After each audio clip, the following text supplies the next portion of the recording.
ಎಲ್ಲ ಮಾಧ್ಯಮ ಸ್ನೇಹಿತರೆ, ಕ್ಷಮಿಸಬೇಕು. ಸುಮಾರು 3:15 ಗಂಟೆ 4 ಗಂಟೆ ಆಯಿತು ಕ್ಯಾಬಿನೆಟ್ಟು. ತಾವೆಲ್ಲ ಕಾಯ್ಕೊಂಡಿದ್ದೀರಿ, ಕ್ಷಮಿಸಬೇಕು. ನಾನು ಈಗಾಗಲೇ ಹಿಂದೆ ಹೇಳ್ದಂಗೆ ಜನರ ಸಮಸ್ಯೆ ಆಲಿಸಲು ಒಂದು ಹೊಸ ಇಲಾಖೆಯನ್ನು ಪ್ರಾರಂಭ ಮಾಡ್ತಾ ಇದ್ದೇವೆ. ಒಬ್ಬ ಮಂತ್ರಿಗೆ ಆ ಇಲಾಖೆಯ ಜವಾಬ್ದಾರಿಯನ್ನು ಕೂಡ ವಹಿಸ್ತಾ ಇದ್ದೇನೆ. ಅದು ಪ್ರಜಾಸೇವೆ ಇಲಾಖೆ ಅಂಥೇಳಿ ಅದಕ್ಕೆ ಕರೀತಾ ಇದ್ದೇವೆ. ಯಾರದೇ ಗ್ರೀವೆನ್ಸಸ್ ಇರಲಿ, ಜನರ ಸಮಸ್ಯೆ ಇರಲಿ, ಪ್ರತಿಭಟನೆ ಮಾಡೋರಿರಲಿ, ಅವರ ನೋವುಗಳನ್ನು ಹೇಳ್ಕೊಳ್ಳಿಕ್ಕೆ, ಅವರ ಸಮಸ್ಯೆಗಳನ್ನು ಬಗೆಹರಿಸಲಿಕ್ಕೆ ಸರ್ಕಾರದ ಆ ಇಲಾಖೆಗೆ ಸಂಬಂಧಪಟ್ಟಂಥ ಅಧಿಕಾರಿಗಳಿಗೆ ಆ ವಿಚಾರಗಳನ್ನು ತಲುಪಲಿಕ್ಕೆ ಈ ಇಲಾಖೆ ಕೆಲಸ ಮಾಡ್ತದೆ. ಇಲಾಖೆಗೆ ಸೂಕ್ತವಾದಂಥ ಅಧಿಕಾರಿಗಳು ಕೂಡ, ಒಬ್ಬ IAS ಅಧಿಕಾರಿ ಕೂಡ ಇದಕ್ಕೆ ಅವರಿಗೆ ಸೆಕ್ರೆಟರಿಯಾಗಿ ನೇಮಕವನ್ನು ನಾವು ಮಾಡ್ತಾ ಇದ್ದೇವೆ. ಈ ತೀರ್ಮಾನವನ್ನು ಇವತ್ತು ನಾವು ತೆಗೆದುಕೊಂಡಿದ್ದೇವೆ. ಎಲ್ಲೇ ಪ್ರೊಟೆಸ್ಟ್ಗಳು ನಡೀತಾ ಇರಲಿ, ಅಪ್ಲಿಕೇಶನ್ನ ರಿಸೀವ್ ಮಾಡಿಕೊಂಡು ಇದನ್ನು ಕಾನೂನುಬದ್ಧವಾಗಿ ಸಹಾಯ ಮಾಡೋದಾದರೆ ನಾವು ಪ್ರೋಸೆಸ್ ಮಾಡ್ತೇವೆ ಮತ್ತು ಆ ಸಂಬಂಧಪಟ್ಟಂಥ ಮಂತ್ರಿಗೆ ಅದನ್ನು ತಲುಪೋ ರೀತಿಯಲ್ಲಿ, ಇಲ್ಲ ಜಿಲ್ಲಾ ಮಿನಿಸ್ಟ್ರು ರಿಸೀವ್ ಮಾಡ್ಕೋಬೋದು, ಇಲ್ಲಾಂದರೆ ಜಿಲ್ಲಾಧಿಕಾರಿಗಳು ಮಾಡ್ಕೊಳ್ಬೋದು, ಇಲ್ಲ ಯಾವುದೇ ಅಧಿಕಾರ ಮಾಡಿದ್ರು ಕೂಡ ಅಲ್ಟಿಮೇಟ್ಲಿ ಆ ಇಲಾಖೆಯಿಂದ ಪ್ರೋಸೆಸ್ ಆಗುವಂಥ ವ್ಯವಸ್ಥೆನ ನಾವು ಮಾಡ್ತೀವಿ. ಆಮೇಲೆ ಪ್ರತಿ ಡಿಸ್ಟಿಕ್ ಮಿನಿಸ್ಟ್ರು ಕಂಪಲ್ಸರಿ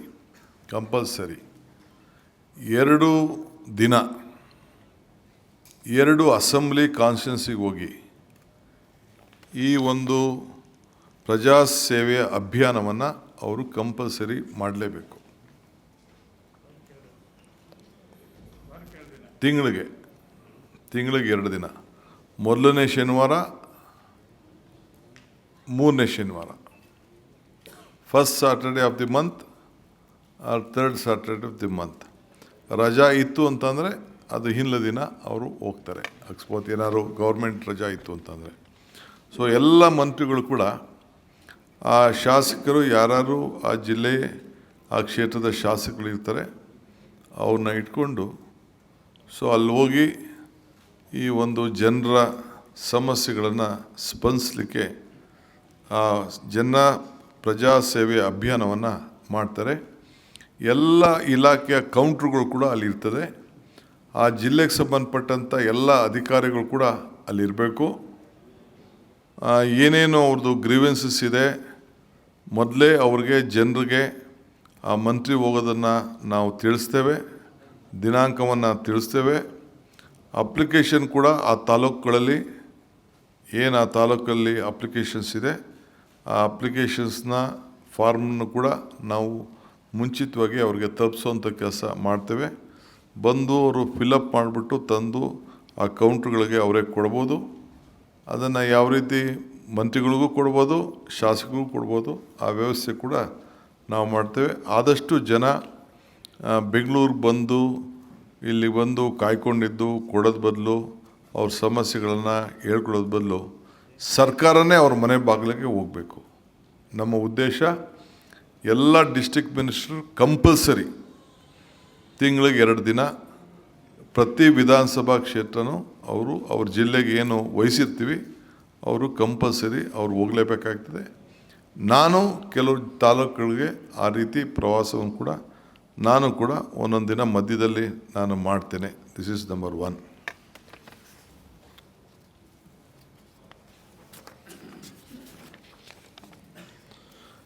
ಎರಡನೇದು, ಇನ್ನೊಂದು ಭಾಳ ಪ್ರಮುಖವಾದ ವಿಚಾರ ಮೊನ್ನೆ ನಾನು ನಿಮಗೆಲ್ಲ ವ್ಯಕ್ತಪಡಿಸಿದ್ದೆ. ಪ್ರೈವೇಟೈಸೇಷನ್ ಆಫ್ ಪವರ್ ಬಗ್ಗೆ, ಒಂದು ದೊಡ್ಡ ಪ್ಯಾರಲಲ್ ಡಿಸ್ಟ್ರಿಬ್ಯೂಷನ್ ಬಗ್ಗೆ ಈಗಾಗಲೇ ಟಾಟಾರವರು ಅರ್ಜಿ ಹಾಕ್ಕೊಂಡಿದ್ದಾರೆ.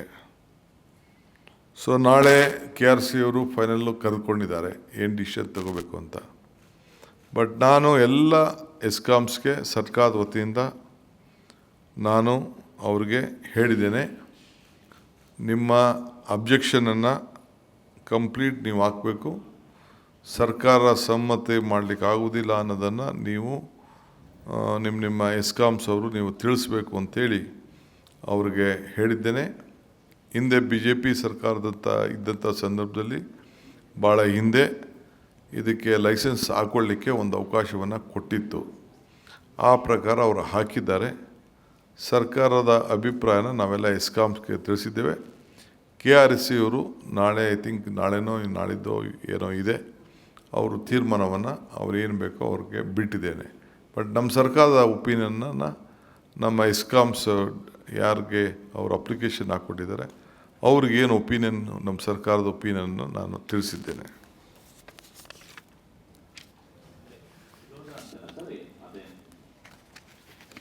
ಸರ್ಕಾರ ಈಗ ಅವರು ಹಾಕೊಂಡಿರೋದು ಸರ್ಕಾರಕ್ಕೆ ಅರ್ಜಿ ಹಾಕಿಲ್ಲ, ಅವರು KRC ಹಾಕಿದ್ದಾರೆ. KRC ಅವರು ಎಸ್ಕಾಮ್ಗಳಿಗೆ ಕೇಳಿದ್ದಾರೆ. ಎಸ್ಕಾಮ್ ಅವರು ಅವ್ರ ಅಭಿಪ್ರಾಯ ತಿಳಿಸಿ ನನ್ನ ಹತ್ರ ಬಂದಿದ್ದರೆ ನಾನು ಹೇಳ್ತಿದ್ದೆ ಅವ್ರಿಗೆ. ಅವ್ರು ನನಗೆ ಗೌರ್ಮೆಂಟ್ಗೆ ಬಂದು ಅವರು ಕೇಳಿಲ್ಲ, ಪರ್ಮಿಷನ್ ಅವ್ರು ಕೇಳಿಲ್ಲ. ಪ್ಯಾರಲಲ್ ಡಿಸ್ಟ್ರಿಬ್ಯೂಷನ್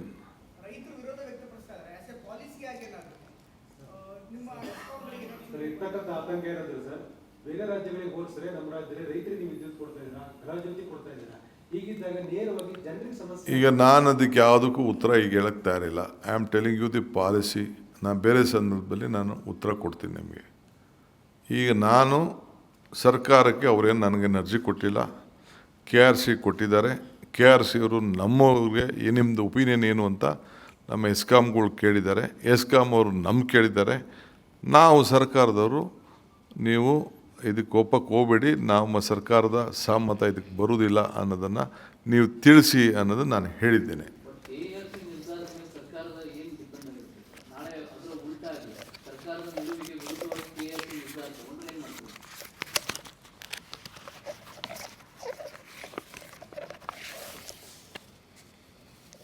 ಓಕೆ, ಆಮೇಲೆ OCCC ಸಂಬಂಧಪಟ್ಟಂತೆ ಸುಪ್ರೀಂ ಕೋರ್ಟ್ ಜಡ್ಜ್ಮೆಂಟ್ ಇದ್ದದ್ದು ತಮಗೆಲ್ಲ ಗೊತ್ತಿತ್ತು. 60-40 ಪ್ಲಸ್ 20% ಅಪ್ ಆ್ಯಂಡ್ ಡೌನ್ ಅದಕ್ಕೆ ಪರ್ಮಿಷನ್ ಕೊಟ್ಟಿತ್ತು. ಭಾಳ ಹಳ್ಳಿಗಳಿಂದ ಮತ್ತೊಂದಿಂದ ಕೆಲವರಿಗೆಲ್ಲ ಭಾಳ ರಿಕ್ವೆಸ್ಟ್ ಇತ್ತು, ಅವ್ರಿಗೆಲ್ಲ ಎಕ್ಸೆಪ್ಟ್ ಮಾಡಬೇಕು ಅಲ್ಲಿವರೆಗೂ ಅಂಥೇಳಿ. ರೆಸಿಡೆನ್ಷಿಯಲ್ಗೆಲ್ಲ ಭಾಳ ಒತ್ತಡ ಇತ್ತು, ಅದಕ್ಕೆ ನಾವು ಒಪ್ಪಿದ್ದು. ಸೊ ಅದಕ್ಕೆ extension last date of application, ನಾವು ಅಪ್ಲಿಕೇಶನ್ ಹಾಕಿಲ್ಲ, ನಾವು ಬಿಲ್ಡಿಂಗ್ ಕಟ್ಬಿಟ್ಟಿದ್ದೀವಿ ಅಂತೆಲ್ಲ ಹೇಳ್ತಾಯಿದ್ರು. ಅದಕ್ಕೆ ಯಾರ್ಯಾರು ಬಿಲ್ಡಿಂಗ್ ಕಟ್ಟಿದ್ದಾರೆ ಅದಕ್ಕೆ ಡೀಟೇಲ್ಸ್ ಕೊಟ್ಟು, ಬಿಲ್ಡಿಂಗ್ ಫೋಟೋಗ್ರಾಫ್ಸ್ ಕೊಟ್ಟು, ಎಲ್ಲ ದಾಖಲೆಗಳ ಸಮೇತ ಅವರ ಕೋಆರ್ಡಿನೇಟ್ಸು ಕೂಡ ಎಲ್ಲ ಗಮನದಲ್ಲಿ ಇಟ್ಕೊಂಡು ಅವರ ಅಡ್ರೆಸ್ಸು ಕ್ಲೀನಾಗೆಲ್ಲ ಸಮೇತ 15ನೇ ತಾರೀಕುವರೆಗೂ ಅಪ್ಲಿಕೇಶನ್ ಹಾಕ್ಕೊಳ್ಳಿಕ್ಕೆ ಅವಕಾಶವನ್ನು ಕೊಟ್ಟಿದ್ದೇವೆ. ಆಗಸ್ಟ್ ರೆಸಿಡೆನ್ಷಿಯಲ್ ಅವರು ಬೇಡಿಕೆ ಬೇಕಾದಷ್ಟು. ಈಗ ಸದ್ಯಕ್ಕೆ ನಾವು ತೀರ್ಮಾನ ಮಾಡೋದು ರೆಸಿಡೆನ್ಷಿಯಲ್ ಮಾತ್ರ, ಗ್ರಾಹಕರು ಮಾತ್ರ. ನಾನು ಕೋರ್ಟ್ ಗಮನದಲ್ಲಿ ಇಟ್ಕೊಂಡೇ ಕೆಲಸ ಮಾಡಬೇಕಲ್ಲಪ್ಪ, ಸುಪ್ರೀಂ ಕೋರ್ಟು. ಆಮೇಲೆ ಡ್ರಾಟ್ ಸಿಚುವೇಶನ್ನು ಭಾಳ ದೊಡ್ಡ ಸಮಸ್ಯೆ ಕಾಣ್ತಾ ಇದೆ. 20% ಮೇಲೆ ಲಾಸ್ಟ್ ಇಯರ್ಗೂ ಈ ವರ್ಷಕ್ಕೂ ಕೆಲವು ಕಡೆ ಎಲ್ಲ 0 ಇದೆ ಇನ್ಫ್ಲೋ. ಸೊ ಅದಕ್ಕೆ ಆಲೇ ಮಂತ್ರಿಗಳಿಗೆ ನಾನು 2-3 ಜಿಲ್ಲೆಗೆ ನೀವು ಹೋಗಿ ರಿವ್ಯೂ ಮಾಡಬೇಕು ಅಂತ ಹೇಳಿದ್ದೇನೆ. ನಾನು 4 ವಿಭಾಗಕ್ಕೆ ಪ್ರವಾಸ ಕೈಗೊಳ್ತೇನೆ, ಹೋಗಿ ಅಲ್ಲಿ ರಿವ್ಯೂ ಮಾಡ್ತೇನೆ. 4 ವಿಭಾಗಕ್ಕೂ ಹೋಗಿ ಮಾಡ್ತೇನೆ. ಸೊ ಪ್ರೈಮ್ ಮಿನಿಸ್ಟರ್ ಕೂಡ ತಮಗೆ ಈಗಾಗಲೇ ಗೊತ್ತಿದೆ, ಅವರು ಕೂಡ ಒಂದು ದೊಡ್ಡ ಎಚ್ಚರಿಕೆಯನ್ನು ಕೊಟ್ಟಿದ್ದಾರೆ. ದೊಡ್ಡ ನೀರಿಗೆ ಮತ್ತು ವಿದ್ಯುತ್ ಶಕ್ತಿಗೆ ಎರಡಕ್ಕೂ ಕೂಡ ದೊಡ್ಡ ಅಭಾವ ಬರುವಂಥ ಎಲ್ಲ ವಾತಾವರಣಗಳು ಕೂಡ ಕಾಣ್ತಾ ಇದೆ ಇಡೀ ದೇಶದಲ್ಲಿ. ಸೊ ಈಗಾಗಲೇ ಕೆಲವು ಕಡೆಯೆಲ್ಲ ತುಂಗಭದ್ರಾ, ಘಟ್ಟಪ್ರಭಾ, ಮಲ್ಲಪ್ರಭಾ, ಆಲಮಟ್ಟಿ ನಾರಾಯಣಪುರ, ವಾಣಿವಿಲಾಸ್ ಇಲ್ಲಿ ಝೀರೋ ಇನ್ಫ್ಲೋ ಇದೆ, 0. ಒಂದು ಚೂರು ಇನ್ಫ್ಲೋ ಬರ್ತಾಯಿಲ್ಲ. ಈ ನಮ್ಮ ಕಾವೇರಿ ಬೇಸಿನಲ್ಲಿ ಅಲ್ಲೂ ಕೂಡ ಭಾಳ ಕಡಿಮೆ ಆಗಿಬಿಟ್ಟಿದೆ. ಲಾಸ್ಟ್ ಟೈಮು 88 ಇತ್ತು ಹೇಮಾವತಿಗೆ, ಇವಾಗ 40ಕ್ಕೆ ಬಂದಿದೆ. KRS 100 ಇತ್ತು ಲಾಸ್ಟ್, ಇವತ್ತಿಗೆ 22ರಲ್ಲಿದೆ. ಕಬಿನಿಲಿ 79 ಇತ್ತು, 26 ಇದೆ. ಈ ರೀತಿ 20%ಗೆ ಇನ್ಫ್ಲೋ ಇವತ್ತಿನ ದಿನಕ್ಕೆ ಹಿಡಿದಿದೆ. ಸೊ ಇವೆಲ್ಲ ನನಗೆ ಭಾಳ ಸಮಸ್ಯೆ ಕಾಣ್ತಾ ಇದೆ. ರೈತರು ಭಾಳ ನೀವು ಪ್ರೆಷರ್ ಬಿಲ್ಡಪ್ ಮಾಡೋಕ್ಕೆ ಹೋಗ್ಬೇಡಿ. ನಿಮ್ಮ ಬೆಳೆಗಳಲ್ಲಿ ಹಾಕ್ಕೊಳ್ಬೇಕಾದ್ರೆ ಈ ನೀರನ್ನು ನಂಬಿಕೊಂಡು ನೀವು ಬೆಳೆ ಹಾಕೊಳ್ಳೋಕೆ ಹೋಗ್ಬೇಡಿ. ನೀರಿಲ್ಲದೆ ನೀರು ಬಿಡಲಿಕ್ಕೆ ಸಾಧ್ಯ ಆಗುವುದಿಲ್ಲ. ಸೊ ಅದಕ್ಕೆ ನೀವು ಮುಂದಿನ ದಿನದ ಮಳೆನ ಗಮನದಲ್ಲಿ ಆಧಾರನ ಇಟ್ಕೊಂಡೇ ನೀವು ಯೋಚನೆ ಮಾಡಬೇಕು. ಸೊ ಎಲ್ಲರಿಗೂ ನಾನು ಹೇಳ್ತಾ ಇದ್ದೀನಿ, ಡ್ಯಾಮ್ಗಳು ಸೀದಾಗೆ ಫಿಲ್ ಆಗೋವರೆಗೂ ಕೂಡ ನೀವು ಬೆಳೆಗಳ ಬಗ್ಗೆ ನೀವು ಆಲೋಚನೆ ಮಾಡೋಕ್ಕೆ ಹೋಗಬೇಡಿ. ಏಕೆಂದರೆ ಇಡೀ ದೇಶದಲ್ಲಿ ಈ ದೊಡ್ಡ ಸಮಸ್ಯೆ ಈಗಾಗಲೇ ಕಾಣ್ತಾ ಇದೆ. ಇನ್ನು ಈ ವರ್ಷ ಫುಲ್ಲು ಮಳೆ ಬಂತು ಅಂದರೆ ಖಂಡಿತ ನಿಮ್ಗೇನು ಬೇಕೋ ನೀರನ್ನು ನಾವು ಒದಗಿಸ್ಕೊಡ್ತೇವೆ. ಸೊ ಭೀಕರವಾದಂಥ ಬರಗಾಲ ಇಡೀ ದೇಶದಲ್ಲಿ ಬರ್ತದೆ ಅಂಥೇಳಿ ಈಗಾಗಲೇ ನಮಗೆ ಸಂದೇಶವನ್ನು ಸೆಂಟ್ರಲ್ ಗೌರ್ಮೆಂಟ್ ಕೂಡ ನಮಗೆ ಕೊಟ್ಟಿದ್ದಾರೆ. ಪ್ರೈಮ್ ಮಿನಿಸ್ಟರ್ ಕೂಡ ಹೇಳಿದ್ದಾರೆ. ವಿದ್ಯುತ್ ಶಕ್ತಿ ವಿಚಾರದಲ್ಲೂ ಕೂಡ ಈಗಾಗಲೇ ನಾನು ಹೇಳಿದ್ದೇನೆ, ನಮ್ಮ ಡಿಪಾರ್ಟ್ಮೆಂಟ್ಗಳಿಗೆ ನೀವು ಕೋಲ್ನ ಮತ್ತೊಂದನ್ನ ಏನೇನು ಜಲ್ದಿ ಸ್ಟೋರ್ ಮಾಡ್ಕೊ, ಏಕೆಂದರೆ ನಾಳೆ ಬೆಳಗ್ಗೆ ಎಮರ್ಜೆನ್ಸಿ ಬೇಕಾದರೆ ಸಮಸ್ಯೆ ಆಗ್ತಿದೆ. ಹಿಂದೆ ನಾನು ಪವರ್ ಮಿನಿಸ್ಟರ್ ಆಗಿದ್ದಾಗ ಇಲ್ಲೊಂದು ಗ್ಯಾಸ್ ಮಾಡಿಸಿದ್ದೆ ಬೆಂಗಳೂರು ಸಿಟಿಲಿ, ಅದು ಕೂಡ ರೆಡಿಯಾಗಿ ಇಟ್ಕೊಂಡಿರಿ, ಅದಕ್ಕೆ ಏನೇನು ಸಂಬಂಧಪಟ್ಟಂಥದ್ದು ಅಂತ ಅಲ್ಲೂ ಕೂಡ ಹೇಳಿದ್ದೇನೆ. 340 ಮೆಗಾವ್ಯಾಟ್ ಗ್ಯಾಸ್ ಪ್ಲ್ಯಾಂಟು. ವಿದ್ಯುತ್ ಶಕ್ತಿ ಬೆಲೆ ಜಾಸ್ತಿ ಅದಕ್ಕಾಗ್ಬೋದು ಗ್ಯಾಸ್ಗೆ. ಅದಕ್ಕೆ ನೀವು ಮುಂಜಾಗ್ರತವಾಗಿ ನೀವು ಎಲ್ಲ ಸಿದ್ಧತೆಗಳನ್ನು ನೀವು ರೆಡಿ ಮಾಡ್ಕೊಂಡಿರಿ. ಯಾಕೆಂದರೆ ನಮ್ಮ ಹೈಡಲಲ್ಲಿ ನಮಗೇನು ಇನ್ಫ್ಲೋ ಬರಬೇಕಾಗಿತ್ತು ಆ ಇನ್ಫ್ಲೋ ಬರ್ತಾಯಿಲ್ಲ. ಸೊ ಅದರಿಂದ ನಾವು ಭಾಳ ಹುಷಾರಾಗಿರಬೇಕು, ಅದಕ್ಕೆ ಜಾಗೃತಿ ಮೂಡಿಸಿ ಅಂತೇಳಿ ನಾನು ಆಗಲೇ ಅವ್ರಿಗೆ ಹೇಳಿದ್ದೇನೆ. ಸೊ ಡ್ರಾಟ್ ಸಿಚುವೇಷನ್ನು ಭಾಳ ಕಷ್ಟದಲ್ಲಿದೆ. ಸೊ ಅದಕ್ಕೆ ಆ ತೀರ್ಮಾನ ಮಾಡಿದ್ದೇವೆ.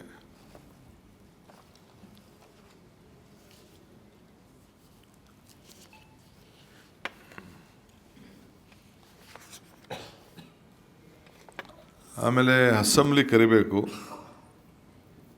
ಸೊ ಈಗ SIR ನಡೀತಾ ಇದೆ. ಅದನ್ನು ನಾನು ಟೂರ್ ಮಾಡ್ತಾಯಿದ್ದೀನಿ. ಕಾಂಟಿಜೆನ್ಸಿ ಪ್ಲ್ಯಾನೇ ಮೇವಿಗೆ, ಕುಡಿಯೋ ನೀರಿಗೆ ಈಗಾಗಲೇ ನಾನು ಡಿಸ್ಟ್ರಿಕ್ಟ್ ಮಿನಿಸ್ಟರ್ಸ್ಗೆ ಟೂರ್ ಮಾಡೋಕ್ಕೆ ಹೇಳಿದ್ದೀನಿ. ಹಣನೂ ಅವ್ರ ಹತ್ರ ಇದೆ. ಎಮರ್ಜೆನ್ಸಿ ಎಲ್ಲೆಲ್ಲಿ ಬೋರ್ವೆಲ್ ತೆಗಿಬೇಕು ಅದಕ್ಕೆಲ್ಲ ನಾನು ಹೇಳಿದ್ದೇನೆ. ನಾನು 4 ಡಿವಿಷನ್ನು ಫಸ್ಟು ಟೂರ್ ಮಾಡ್ತೀನಿ. ಅದಾದಮೇಲೆ ಎಲ್ಲ ಡಿಸ್ಟ್ರಿಕ್ಗಳು ಕೂಡ ಹೋಗಿ ಬರ್ತೀನಿ. ಆ ಡಿಸ್ಟ್ರಿಕ್ಟ್ ಮಿನಿಸ್ಟರ್ಸ್ಗೆ ಯಾರ್ಯಾರಿಗೆ ಹೇಳಿದ್ದೀವಿ ಎಕ್ಸ್ಪ್ಯಾನ್ಷನ್ ಆಗೋವರೆಗೂ ಮಿಕ್ಕಿದ್ದು 2-3 ಡಿಸ್ಟ್ರಿಕ್ಟ್ ಪಕ್ಕದಲ್ಲಿರೋರಿಗೆಲ್ಲ ಹೋಗಿ ರಿವ್ಯೂ ಮಾಡಿ ಅಂತ ಹೇಳಿದ್ದೀನಿ. ಆಗಲೇ ಅವರ ಕೆಲಸನ ಪ್ರಾರಂಭ ಮಾಡ್ತಾಯಿದ್ದಾರೆ. ಅಸೆಂಬ್ಲಿ ಸೆಷನ್ನು ಈಗ ಕರಿಬೇಕಾಗಿತ್ತು. ಸೊ 2ನೇ ವಾರ 3ನೇ ವಾರದಲ್ಲಿ ಈಗ 15 ಡೇಸ್ ಟೈಮ್ ಕೊಡಬೇಕಾಯಿತು. ಬಟ್ SIR ಇದೆ. SIR ಇರೋದ್ರಿಂದ ನಾವು ಒಂದು ಅಭಿಪ್ರಾಯಕ್ಕೆ ಬಂದಿದ್ದೀವಿ, ಸ್ವಲ್ಪ SIR ಡೇಟು ಮುಗಿಲಿ, 5ನೇ ತಾರೀಕಿಗೆ ಅದು ಮುಗೀತದೆ ಆ ನೋಟಿಫಿಕೇಷನು. ಯಾಕೆಂದರೆ 29 ಕೂಡ ಅಧಿಕಾರಿಗಳು ಮತ್ತು ಶಾಸಕರು ಎಲ್ಲ ಕೂಡ ಅವ್ರ ಕ್ಷೇತ್ರದಲ್ಲಿ ಮತದಾರನ ಉಳಿಸ್ಕೊಳ್ಬೇಕು ಅಂತೇಳಿ ಅವ್ರವ್ರ ಡ್ಯೂಟಿ ಅವ್ರವ್ರು ಮಾಡ್ತಾಯಿದ್ದಾರೆ. ಎಲ್ಲ ಪಾರ್ಟಿಯವರು ಕೂಡ ಅವ್ರಿಗೆ ಯಾರಿಗೂ ಡಿಸ್ಟರ್ಬ್ ಮಾಡೋಕ್ಕೆ ಬೇಡ ಅಂಥೇಳಿ 5ನೇ ತಾರೀಕು ಡ್ರಾಫ್ಟ್ ರೋಲ್ ಅನೌನ್ಸ್ ಮಾಡ್ತಾರೆ. ಅದಾದಮೇಲೆ ಡೇಟ್ನ 2nd ವೀಕಲ್ಲೋ 1st ವೀಕಲ್ಲೋ ಒಂದು ಡೇಟನ್ನು ಫಿಕ್ಸ್ ಮಾಡ್ತೀನಿ. ಆಗಸ್ಟ್ ಯಾಕೆಂದರೆ 29ವರೆಗೂ ನೀವೆಲ್ಲ ಇನ್ವಿಟೇಷನ್ ಫಾರ್ಮ್ ಸೈನ್ ಹಾಕಿ ಕೊಡಬೇಕಲ್ಲ. ಹುಷಾರು, ನೀವು ಮಾಧ್ಯಮದವರು, ನೀವು ಫಾರ್ಮ್ ಫೈನ್ ಹಾಕಲಿಲ್ಲ ಅಂತಂದರೆ ನಿಮ್ಮ ಓಟ್ ಇರೋದಿಲ್ಲ. ಎಲ್ಲ ನಂದು ಓಟ್ ಇದೆ, 40 ವರ್ಷದಿಂದ ಇದೆ, 50 ವರ್ಷದಿಂದ ಇದೆ ಅಂತ ನೀವು ಯಾಮಾರಕ್ಕೆ ಹೋಗ್ಬಿಡಿ. ದಯವಿಟ್ಟು ನೀವೆಲ್ಲ ಎಲಿಮಿನೇಷನ್ ಫಾರ್ಮ್ನ ಎಲ್ಲರೂ ಖಂಡಿತ ಸೈನ್ ಹಾಕ್ಕೊಟ್ಟಾಗ ಮಾತ್ರ ಓಟ್ ಇರ್ತದೆ. ಆ ಮನೆ ಯಾರು ಇಲ್ಲ ಅಂದರೆ ಹೊರಗಡೆ ಕೆಲಸ ಮಾಡ್ತಾಯಿದ್ರೆ ಅಲ್ಲೂ ಕೂಡ ಅವರು ಬಂದು ಅವ್ರ ಮನೆ ಪರವಾಗಿ ಆ ಮನೆಯ ಮುಖ್ಯಸ್ಥರು ಯಾರಿದ್ದಾರೆ ಬೇಕಾದ್ರೆ ಅರ್ಜಿ ಹಾಕಿ ಕೊಡೋಕ್ಕೆ ಒಂದು ಅವಕಾಶ ಇದೆ. ಆಮೇಲೆ ಕಂಪಲ್ಸರಿ BLOಗಳು ಮನೆಗೆ ಹೋಗಿ ಕೊಡಬೇಕು. ಯಾವ ಶಾಸಕರು ಹೇಳಿ, ಯಾವ ಪಾರ್ಟಿ ಶಾಸಕರು ಹೇಳಿ ತಗೊಂಡು ಹಂಚುವಂಥ ಕೆಲಸ ಯಾರೂ ಮಾಡೋಕ್ಕೆ ಅವಕಾಶ ಇಲ್ಲ. BLOಗಳೇ ಅದನ್ನು 3 ಬಾರಿ ಹೋಗಿ ಅವ್ರು ಸಿಗಲಿಲ್ಲ ಅಂದರೆ ಮೂರು ಸತಿನೂ ಟ್ರೈ ಮಾಡಿ ಕೊಡಬೇಕು. ಕರೆಕ್ಟ್ ಬೇಕಾದ್ರೆ BLA ಮಾಡಿ BLOಗಳು ಕೊಡ್ಬೋದು. ಅದೊಂದು ಅವಕಾಶ ರಾಜಕೀಯ ಪಕ್ಷಗಳು ಕೊಟ್ಟಿದೆ. ಸೊ ಅದರಿಂದ ನಾವು ಈ ಒಂದು ಅಸೆಂಬ್ಲಿನ ಈ ಆಗಸ್ಟ್, ಸಾಮಾನ್ಯವಾಗಿ ಜುಲೈಲಿ ಮಾಡ್ತಿದ್ದೋ, ಆಗಸ್ಟ್ ಮಾಡಲಿಕ್ಕೆ ನಾನು ದಿನಾಂಕವನ್ನು ನಾನು ತಿಳಿಸ್ತೇನೆ ಮುಂದಕ್ಕೆ. ಅದಕ್ಕೆ ವಿ ವಿಲ್ ನಾಟ್ ಅಲೋ. ನನಗೂ ಮಾಹಿತಿ ಬಂದಿದೆ, ನಾನು ಅದಕ್ಕೆ ಹೇಳ್ತಾ ಇದ್ದೀನಿ. ಯಾವ ಕಲ್ಯಾಣ ಮಂಟಪದಲ್ಲಿ ಮಾಡೋದೆಲ್ಲ ಕಾನೂನು ಬಾಹಿರಿ, ಯಾರೇ ಮಾಡಿದ್ರದ್ದು ತಪ್ಪು, ಅದಕ್ಕೆ ಅವಕಾಶ ಕೊಡೋದಿಲ್ಲ. I have strictly warned. Even our MLA also trying to do it also, will not allow for this. ಆ ಫಾರಮ್ನ ಯಾರು ಬೇಕಾದ್ರೂ ಡೌನ್ಲೋಡ್ ಮಾಡ್ಕೋಬೋದು, ನೀವು ಡೌನ್ಲೋಡ್ ಮಾಡ್ಕೋಬೋದು, ಯಾರು ಬೇಕಾದ್ರೂ ಮಾಡ್ಬೋದು. ಬಟ್ BLO ಕಂಪಲ್ಸರಿ ಹೋಗಿ ಆ ಮನೆಗಳಿಗೆ ಕೊಡಬೇಕು, ಅದು ಡ್ಯೂಟಿ. ಯಾಕೆಂದ್ರೆ ಅದು ಕುಮಾರಸ್ವಾಮಿ ಪರ್ಟಿಕ್ಯುಲರ್ ರಾಮನಗರ ವಿಚಾರವನ್ನು ಇಟ್ಕೊಂಡು ಆರೋಪ ಮಾಡ್ತಾ ಇದ್ದಾರೆ ರಾಜ್ಯ ಸರ್ಕಾರ ಅಧಿಕಾರಿಗಳನ್ನ ತೋರಿಸ್ಕೊಳ್ತಾ ಇದ್ದಾರೆ ಅಂತ. ಈಗ ನೀವು ಇದನ್ನು ಹೇಳ್ತಾ ಇದ್ದೀರಿ, ಜಯನಗರದ್ದು ಅದೇ ಪ್ರಾಬ್ಲಮ್ ಇದೆ. ಜಯನಗರದಲ್ಲಿ BJP ಅವ್ರು ಮಾಡ್ತಾ ಇದ್ದಾರೆ. ಜಯನಗರ, ಕುಣಿಗಲ್ಲು, ರಾಮನಗರ, ಚಾಮರಾಜಪೇಟೆ ಎಲ್ಲೇ ಆಗಲಿ ಯಾರೂ ಫಾರಮ್ ಎಲ್ಲ ಕೊಡೋಕ್ಕಿಲ್ಲ. ಟೈಮ್ ಇದೆ, 29ನೇ ತಾರೀಕುವರೆಗೂ ಅದನ್ನು ಡಿಸ್ಟ್ರಿಬ್ಯೂಷನ್ ಮಾಡೋಕ್ಕೆ, ಕಲೆಕ್ಟ್ ಮಾಡೋಕ್ಕೆ ಅವಕಾಶ ಇದೆ. ಒಂದು ದಿನಕ್ಕೆ ಇಷ್ಟು ಮನೆ ಕೊಡಬೇಕು ಅಂತ ಹೇಳ್ತಾ ಇದೆ. ಸೊ ಅದಕ್ಕೆ ಆ ರೀತಿ ನಾವು ಮಾರ್ಗದರ್ಶನವನ್ನು ಕೊಡ್ತಾಯಿದ್ದೀವಿ. ಅದಕ್ಕೆ ನಾನು ಹೇಳ್ತಾ ಇದ್ದೀನಿ, ನಾನು ಕಂಪಲ್ಸರಿ BLO ಅವ್ರು ಪ್ರಿಂಟ್ ಮಾಡಿ ಹಂಚ್ತಾ ಇರ್ಬೋದು. ಯಾರು ನಮ್ಮ ಪೊಲಿಟಿಕಲ್ ಲೀಡರ್ಸು ಅದನ್ನು ಪ್ರಿಂಟೌಟ್ ತೊಗೊಂಡು ಕೊಡ್ತಾ ಇರ್ಬೋದು. ಬಟ್ ನಾವು BLOಗಳಿಗೆ ನೇರವಾಗಿ ನಾನು ಇಲ್ಲಿಂದ ಇನ್ಸ್ಟ್ರಕ್ಷನ್ ಕೊಡ್ತಾ ಇದ್ದೀನಿ, ನಮ್ಮ ಅಧಿಕಾರಿಗಳ ಇನ್ಸ್ಟ್ರಕ್ಷನ್ ಕಂಪಲ್ಸರಿ ಮನೆಗೆ ಹೋಗಿ ಫಾರಮ್ನ ಕೊಡಬೇಕು. ಅದು ಒಂದು ಕಾನೂನು. ಕೆಲವು ಪ್ರಮುಖವಾದ ವಿಚಾರ ಕೈಗೊಂಡಿದ್ದೇವೆ.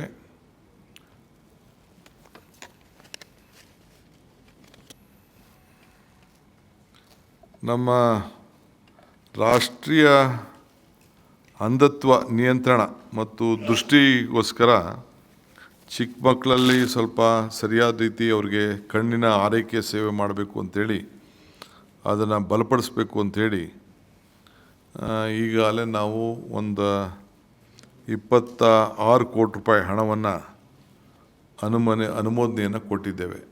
ಈ ಕಣ್ಣಿಗೆ ಮಕ್ಕಳಿಗೆಲ್ಲ ಸ್ವಲ್ಪ ಆರೋಗ್ಯಕರವಾದ ಕಣ್ಣು, ದೃಷ್ಟಿಗೆ ಯಾವುದೂ ಸಮಸ್ಯೆ ಆಗಬಾರ್ದು ಅಂಥೇಳಿ ಅದಕ್ಕೇನೇನು ಸೇವೆ ಬೇಕೋ, ಕಣ್ಣಿನ ಆರೈಕೆ ಸೇವೆ ಮಾಡಿಕೊಳ್ಬೇಕು, ಅದಕ್ಕೆಲ್ಲ ಯಾರ ಟೆಸ್ಟಿಂಗು ಮತ್ತೊಂದು ಎಲ್ಲದಕ್ಕೂ ಅವಕಾಶ ಮಾಡಿಕೊಡ್ಬೇಕು, ಅದಕ್ಕೆ ವ್ಯವಸ್ಥೆ ಮಾಡ್ತಾಯಿದ್ದೇವೆ.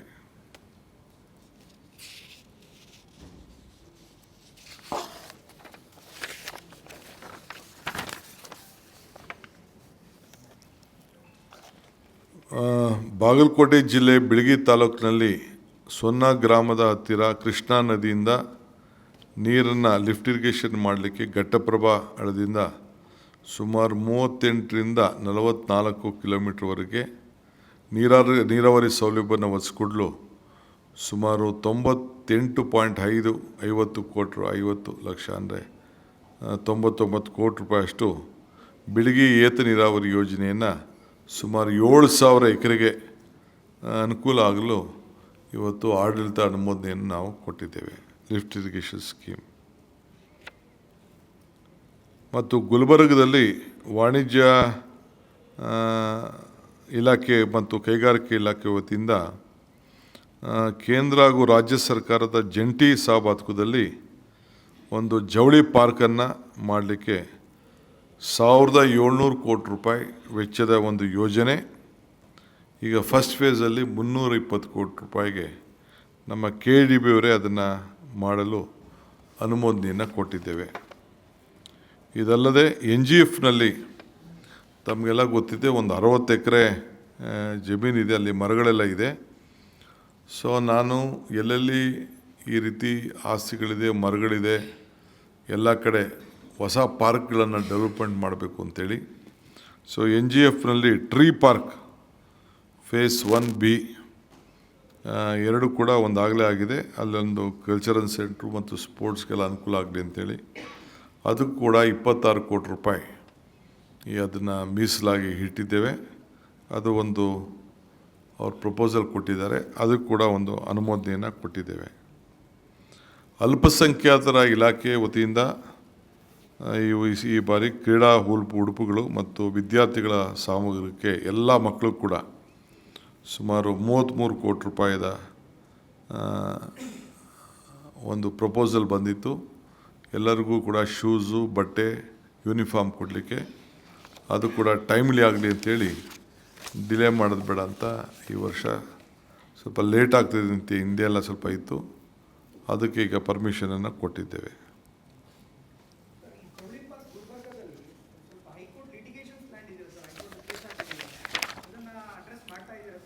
ಅಡ್ರೆಸ್ ಮಾಡ್ತಾ ಇದ್ದೀವಿ. That is why first phase ಎಲ್ಲೆಲ್ಲಿ ಕ್ಲಿಯರ್ ಆಗಿದೆ ಅಲ್ಲಿ ತೆಗೆದುಕೊಳ್ಳೋಕ್ಕೆ ಹೊರಟಿದ್ದೀವಿ.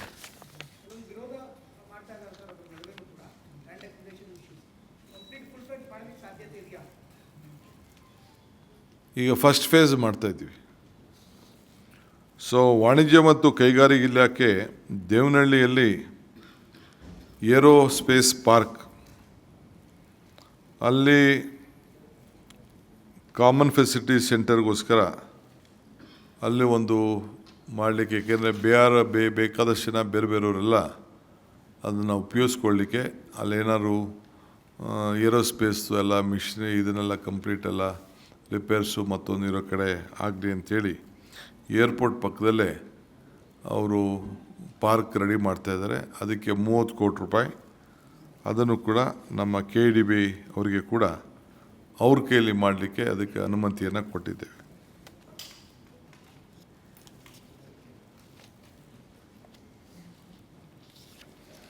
ಆಮೇಲೆ ನಮ್ಮ ವಿಕಲಚೇತನ ಹಕ್ಕು ಕಾಯ್ದೆ 2017 right of person who disability ಅವರಿಗೆ ಭೂ ಮೀಸಲಾತಿ ರಿಯಾಯಿತಿ ಬಗ್ಗೆ ಒಂದು ಇತ್ತಂದಿತ್ತು.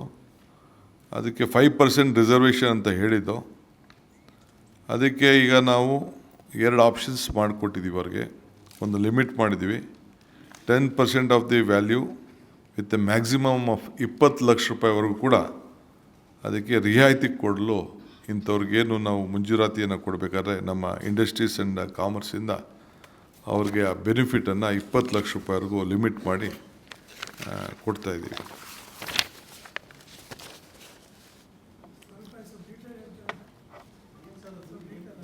ಇದು ಹ್ಯಾಂಡಿಕ್ಯಾಪ್ಡವರು KDB ಲ್ಯಾಂಡು. KDB ಅಲಾಟ್ಮೆಂಟಲ್ಲಿ 5% ಇತ್ತು. 5% ಲ್ಯಾಂಡ್ ರಿಸರ್ವ್ ಇತ್ತು. ಅದಕ್ಕೆ ರೇಟ್ನಲ್ಲಿ 10% ಆಫ್ ದಿ ವ್ಯಾಲ್ಯೂ ಇಲ್ಲ ಅಂತಂದರೆ 20 ಲಕ್ಷ ರೂಪಾಯಿ ಸೀಲಿಂಗ್, ಮ್ಯಾಕ್ಸಿಮಮ್ ಸೀಲಿಂಗ್ ಅಷ್ಟುವರೆಗೂ ಅವರಿಗೆ ರಿಯಾಯಿತಿಯನ್ನು ಅವ್ರಿಗೆ ಕೊಡ್ತಾಯಿದ್ದೀವಿ.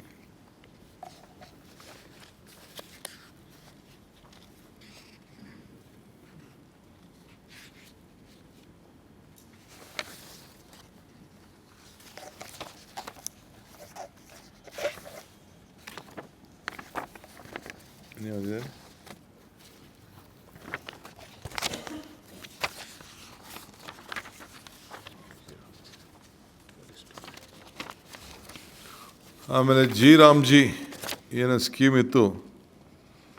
ಈಗ ನಾವು ಸುಮಾರು 60-40 ಸ್ಕೀಮು ನಮ್ಮ ಪ್ರೊಟೆಸ್ಟ್ನ ವ್ಯಕ್ತಪಡಿಸಿದ್ದೀವಿ. ಕೋರ್ಟ್ಗೂ ಕೂಡ ಅದನ್ನು ಹಾಕ್ತಾಯಿದ್ದೀವಿ. ಏಕೆಂದರೆ ನಮಗೆ 40% ನಮ್ಮ ಹತ್ರ ಇಲ್ಲ ಅಂತ. ಬಟ್ ಕಂಡೀಷನಲ್ಲಿ ನಾವು ಅದನ್ನು ಇಂಪ್ಲಿಮೆಂಟ್ ಮಾಡಲೇಬೇಕಾಗಿದೆ. ಸೊ ಅದಕ್ಕೆ ನಮ್ಮ ಸ್ಟೇಟಿಂದ 3,806 ಕೋಟಿ ರೂಪಾಯಿ ನಮಗೆ ಖರ್ಚು ಬೀಳ್ತದೆ 40%ಗೆ. ಅದಕ್ಕೆ ಪ್ರೊಟೆಸ್ಟರ್ ಕೂಡ ನಾವು ಮಾಡಿದ್ದೀವಿ. ಅದನ್ನು ಎಲ್ಲೆಲ್ಲಿ ಇದನ್ನು ತೆಗೆದುಕೊಳ್ಬೇಕು ಕೆಲಸಗಳನ್ನ ಅದಕ್ಕೆ ಈಗಾಗಲೇ ನಾವು ಇವತ್ತಿಂದ ನೋಟಿಫಿಕೇಷನ್ ಮಾಡ್ತಾಯಿದ್ದೀವಿ. ಸೊ ಎಲ್ಲರೂ ಕೂಡ ಈಗ ಆ ಸ್ಕೀಮ್ನ ಕೋರ್ಟ್ಗಂತೂ ಹಾಕೋದಾಗ್ತಾಯಿದ್ದೀವಿ. But at the same time ನಾವು ಅದನ್ನು ಎಷ್ಟು ಬಳಸ್ಕೊಳಕ್ಕಾಗ್ತದೋ ಬಳಸ್ಕೊಳ್ಳೋಣ ಅಂಥೇಳಿ ನಾವು ಅದಕ್ಕೆ ಡಿಸಿಷನ್ ತೆಗೆದುಕೊಂಡಿದ್ದೇವೆ.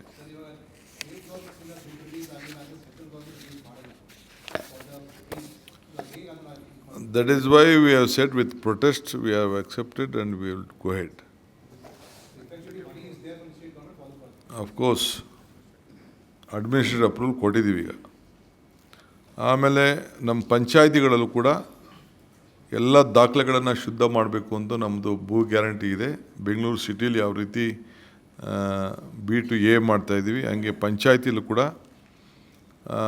ಮಾಡಲಿಕ್ಕೆ ಎಲ್ಲ ರಸ್ತೆಗಳನ್ನು, ಯಾವುದ್ಯಾವುದು ರಸ್ತೆಗಳಿತ್ತು, ರೆವಿನ್ಯೂ ರಸ್ತೆ, ಪ್ರೈವೇಟ್ ರಸ್ತೆ ಎಲ್ಲ ಕೂಡ ಗೌರ್ಮೆಂಟ್ ರಸ್ತೆಯಾಗಿ ಪರಿವರ್ತನೆ ಆಗಲಿಕ್ಕೆ. ಸಪೋಸ್ ಅವನು ರಿಜಿಸ್ಟರ್ ಮಾಡಿಬಿಟ್ಟಿರ್ತಾನೆ, ಅವನು ಪಾಣಿಲಿ ಅವನ ಹೆಸರೇ ಬರ್ತಾ ಇರ್ತದೆ, ಸೈಟ್ಗಳೆಲ್ಲ ಮಾರಿಬಿಟ್ಟಿರ್ತಾನೆ, ಸೊ ಅವೆಲ್ಲ ದಾಖಲೆ ಇರ್ತದೆ. ಅದಕ್ಕೆಲ್ಲ ಕಂಪ್ಲೀಟ್ ಎಲ್ಲ ರೋಡ್ಗಳನ್ನ ಗೌರ್ಮೆಂಟ್ ಒಂದು ಸೈಟನ್ನು ಹಂಚಿದರೆ ಅದನ್ನೆಲ್ಲ ಆಸ್ತಿಗಳನ್ನ ರೋಡ್ಗಳನ್ನೆಲ್ಲ ಗೌರ್ಮೆಂಟ್ ರೋಡಾಗಿ ಬೆಂಗಳೂರು ನಗರದಲ್ಲಿ ಹಿಂದೆ ನಾನು ಮಾಡಿದ್ದೆ. ಅದೇ ರೀತಿ ನಾವು ಎಲ್ಲ ದಾಖಲೆಗಳನ್ನು ಮಾಡಿಕೊಳ್ಳಿಕ್ಕೆ we will declare all the private lands roads as public roads. ಯಾವುದು ಖಾಸಗಿ ಒಂದು ಸೈಟ್ ಹಂಚಿದ ಮೇಲೆ ಆ ರಸ್ತೆ ಅಂತ ಏನು ಅವನು ಮುಂದಕ್ಕೆ ಬರೆದಿರ್ತಾನೆ ಅದು ಅವನು ಖಾಸಗಿ ಸ್ವತ್ತಾಗಿರೋದಿಲ್ಲ, ಇದು ಏನಿದು ಸರ್ಕಾರದ ಸ್ವತ್ತಾಗಿರ್ತದೆ. ಅದಕ್ಕೆ ಕಾನೂನನ್ನ ನಾವೇನು ತರಬೇಕೋ ಕಾನೂನು ಅವಕಾಶವನ್ನು ನಾವು ಮಾಡಿಕೊಡ್ತೇವೆ.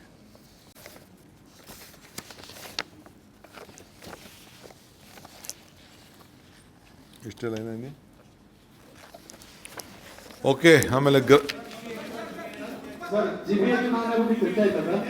ಜಿಬಿಎ ಚುನಾವಣೆ ಸರ್ ಬಂಡವಾಳ ಹೂಡಿಕೆ ಇಲಾಖೆ ಮಾಡ್ತೀವಿ ಅಂತ ಪ್ರಪೋಸಲ್ ಸರ್ ಜಿಬಿಎ ಚುನಾವಣೆ ಸರ್ ಈ ಫುಟ್ಪಾತ್ ವಿಚಾರವಾಗಿ ಕೆಲವೊಂದು ಕಡೆಗೆ ಅವರಿಗೆ ಸಪರೇಟ್ ಆದಂತ ಒಂದು ವ್ಯವಸ್ಥೆ ಮಾಡಿ ನೋಡಿಯಪ್ಪ, ಫುಟ್ಪಾತ್ ವಿಚಾರದಲ್ಲಿ ಒಂದು ನಮ್ಮ ಬೆಂಗಳೂರು ಸಿಟಿ ಮಿನಿಸ್ಟ್ರು ಎಕ್ಸ್ಪ್ಲೈನ್ ಮಾಡಿದ್ದಾರೆ. ಫುಟ್ಪಾತ್ ವಿಚಾರದಲ್ಲಿ ಹಿಂದೆ ನಾನು ಅಪೋಸಿಷನ್ ಪಾರ್ಟಿ MLAs ಹತ್ರೆಲ್ಲ ಚರ್ಚೆ ಮಾಡಿದ್ದೆ. ಅಪೋಸಿಷನ್ ಪಾರ್ಟಿ MLAs ಕೂಡ ಇದಕ್ಕೆ ಅನುಮತಿಯನ್ನು ಕೊಟ್ಟಿದ್ದರು. ಇದನ್ನು ಅವರು ಬೇರೆ ಕಡೆ ಅವ್ರಿಗೆ ಶಿಫ್ಟ್ ಮಾಡ್ತಾಯಿದ್ದೀವಿ. ಬೇರೆ ಸೈಡ್ ರೋಡಲ್ಲಿ ಅವರು ಹಾಕ್ಕೊಳ್ಳಿ, ಅದಕ್ಕೆ ಎಲ್ಲೆಲ್ಲಿ ಇರಬೇಕು ಅಂತ ಅವ್ರಿಗೆ ಡಿಕ್ಲೇರ್ ಮಾಡ್ತಿದ್ವಿ. ಯಾರು ಅವ್ರಿಗೆಲ್ಲ ವೆಹಿಕಲ್ಗಳು ಬೇಕೋ ಸುಮಾರು 37,000 ಜನ ಅರ್ಜಿ ಹಾಕ್ಕೊಂಡಿದ್ದಾರೆ. ಸುಮಾರು 60,000 ಜನ ನಾವು ಸರ್ವೆ ಮಾಡಿದ್ದೀವಿ. 37,000 ಜನ ನಮಗೆ ವೆಂಡಿಂಗ್ ಮಿಷಿನ್ ಬೇಕು ಅಂತ ಕೆಲವರು ಅರ್ಜಿ ಹಾಕ್ಕೊಂಡಿದ್ದಾರೆ. ಆ ವೆಲ್ಫೇರ್ ಸ್ಕೀಮ್ ಕೂಡ ನಾವು ಆದಷ್ಟು ಜಲ್ದಿ ತರ್ತೀವಿ. ದುಡ್ಡು ಕೂಡ ಇದೆ, ಸಾಕಷ್ಟು ಒಂದು 50-60 ಕೋಟಿ ರೂಪಾಯಿ ದುಡ್ಡು ಇದೆ. ಅದಕ್ಕೆ ಅವ್ರು ಬೇಕೋ ಎಷ್ಟೆಷ್ಟು ಸಬ್ಸಿಡಿ ಕೊಡಬೇಕೋ ಅವ್ರಿಗೆಲ್ಲ ಕೊಡಿಸ್ತೀವಿ. ಸೊ ಅವರು ಮೈನ್ ರೋಡ್ ವಾಕಬಲ್, ಏಕೆಂದರೆ ರಸ್ತೆಯಲ್ಲಿ ಪಾದಚಾರಿಗಳಿಗೂ ಬೇಕಲ್ಲ, ಮಧ್ಯ ತಡ್ಕೊಂಡಿದ್ರೆ ಸೈಡಲ್ಲಿ ಅವ್ರಿಗೆ ಒಂದು ಏರಿಯಾನ ನೋಟಿಫೈ ಮಾಡ್ತೀವಿ. ಸ್ಟ್ರೀಟ್ ವೆಂಡರ್ಗೆ ಎಲ್ಲಿ ಅವಕಾಶ ಮಾಡಿಕೊಡ್ಬೇಕು ಸ್ಟ್ರೀಟ್ ವೆಂಡರ್ಗಳಿಗೂ ಅವಕಾಶ ಮಾಡಿಕೊಡ್ತೀವಿ. ಎಲ್ಲ ಮೇಯ್ನ್ ರೋಡಲ್ಲೇ ಇರಬೇಕು ಅಂತಂದರೆ ಭಾಳ ಕಷ್ಟ ಆಗ್ತದೆ.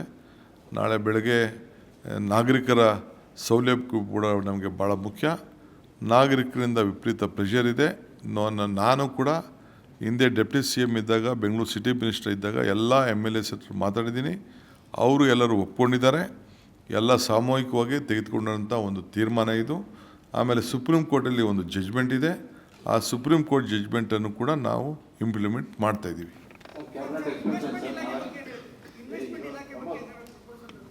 ನೆಕ್ಸ್ಟ್ ವೀಕ್ ಸರ್ ಜಿಬಿಎ ಚುನಾವಣೆ ನಡೆಸೋದ್ರ ಬಗ್ಗೆ ಚರ್ಚೆ ಆಯ್ತಾ ಸರ್? ಜಿಬಿಎ ಚುನಾವಣೆ ಚರ್ಚೆ